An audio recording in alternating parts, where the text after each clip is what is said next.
There's a story about two elk hunters who were flown into a remote valley in Alaska. By the end of the hunt, they had 4 elk to bring home. When their pilot returned to take them out of the valley, the pilot saw the 4 elk and said, "Here's a problem. The plane can only carry 2 elk." The hunters were outraged. They said, "Listen, we were here just last year. The plane that carried us out was the same. The weather was the same, and we had 4 elk then too." The pilot said, "Well, okay, I guess you guys know best then." So they loaded up the plane with the 4 elk and the 2 hunters and the pilot and took off.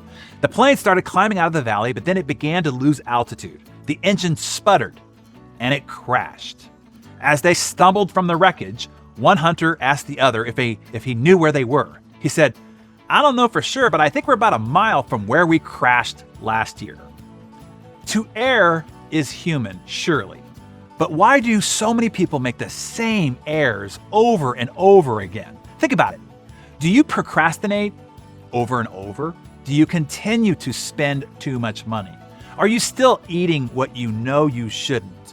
Do you keep dating the same kind of jerks? Are you constantly late? My personal pet peeve.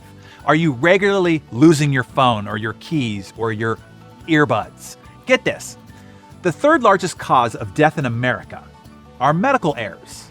After heart disease and cancer, the same mistakes the medical community has been making for the last 50 to 100 years is nearly killing 500,000 people every year.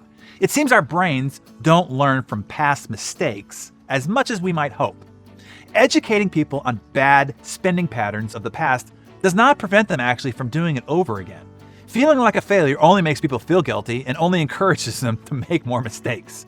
We are all capable of making the same mistakes over and over because under stress, we tend to retreat into habits of emotion that is regulated and formed by toddlerhood. This is what neuroscientist Daniel Levitin calls the toddler brain. The toddler brain is what we resort to when we get stressed and overtaxed from physical or mental exhaustion. And in today's world, due to advances in technology, information overload, and overstimulation, it has caused our lives to be dramatically more complex than our brains have evolved to be able to handle. This causes the human brain to retreat more and more into the toddler brain, resulting in impulsiveness, poor judgment, self-obsession, and volatile feelings without foresight or the ability to think through the consequences of that behavior. The toddler brain is dominated by feelings rather than an analysis of facts. If the feelings are negative, then they seem like alarms. Just for laughs, guess the answer to the following violence-prone quiz. Identify which family member to whom the questions or statements most likely refers. Number 1, who are the most violent people in the vast majority of families? Number 2, who is the family member who often uses anger as a defense? Number 3, who is the family member who, if doesn't get his or her way, violence is likely? Number 4, who, if hurt or offended, is the family member who wants to hit or throw something?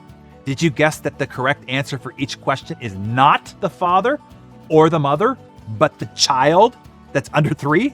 You see, mistakes that we repeat with regularity rise from that toddler brain. They turn short-term setbacks into long-term losses and temporary pain into long-term suffering. In the adult brain, we learn from past mistakes, grow from them, and soar above them. So here's your lesson for today.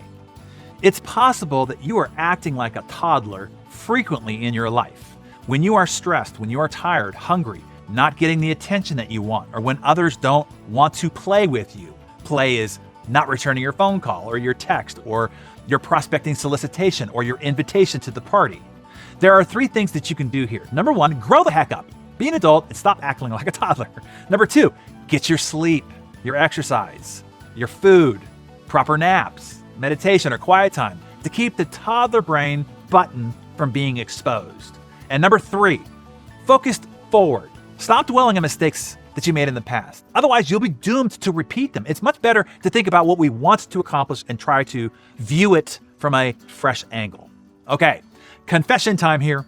You know, confession is the first step for repentance, right?